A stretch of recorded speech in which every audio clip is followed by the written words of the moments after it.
এই অফ সিজনে আমরা গিয়েছিলাম জাংপানাতে নতুন এক হিডেন ওয়াটারফলস এর খোঁজে।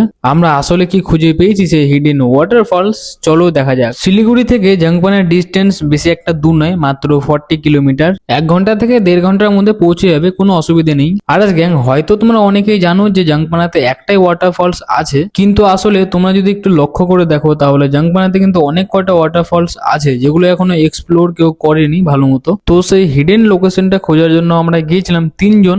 মহানদী বাজার পার করার পরে তোমরা যখন এন্টার করবে জাংপানা রোডে, হালকা ডাউনহিল রাস্তা পাবে আর দেখতে পারবে ডান দিকে সুন্দর ভিউ। এই ডেস্টিনেশনে যাওয়ার জন্য কিন্তু তোমাদের ট্রেকিং করেই যেতে হবে, তাছাড়া কোনো উপায় নেই। আর এমটিভির ফায়দা হচ্ছে এটাই, যতই খারাপ রাস্তা হোক না কেন সাইক্লিং করে মজাটাই আলাদা। সেই জন্যই রাস্তা খারাপ হওয়া সত্ত্বেও আমরা সাইকেল নিয়ে নেমে ডাউনহিলটা করেছিলাম। তারপরেই এগিয়ে গিয়ে দেখছি সামনে একটা ওয়াটারফলস, কিন্তু এখানেই শেষ নয়, অ্যাডভেঞ্চার এখান থেকে আরো বেশি শুরু হয়েছিল আমাদের। রাস্তাগুলো দেখতে পাচ্ছ কতটা ভয়ানক, এমনকি সিঁড়িগুলো ছিল পুরো খাড়া খাড়া। এখান থেকে লাস্ট ওয়াটারফলস এর ডিস্টেন্স ছিল আমাদের 5 কিলোমিটার। তো আমরা যেতে একটু ভয় পাচ্ছিলাম কারণ প্রচন্ড ঘন জঙ্গল ছিল। এই প্লেসটার লোকেশন এখন শেয়ার করছি না তোমাদের সঙ্গে, শেয়ার করবো পরে যখন পুরো বর্ষার সিজন হবে তখন। 5 কিলোমিটার আমাদের বাকি ছিল সেই লোকেশনে পৌঁছানোর জন্য।